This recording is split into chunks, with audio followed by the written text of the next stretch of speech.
In this video I'm going to show how to check the spark air gap, spark plug air gap. So I need to take out the spark plug first, and you need to use this special tool for this machine because it's a little bit inside, so it's not that easy to take it. And then you just need to insert and rotate.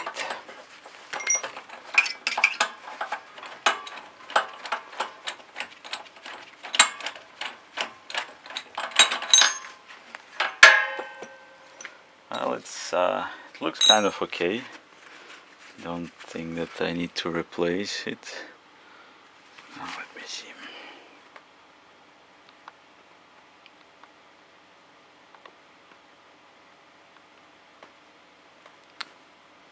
So I just need to use a bit of sandpaper to clean it, but otherwise it looks good.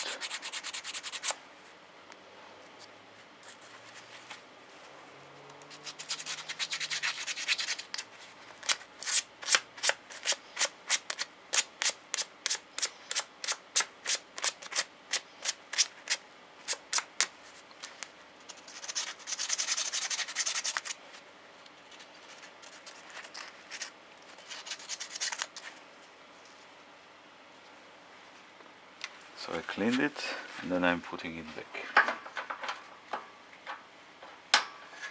Yes, this is how we check the spark plug air gap.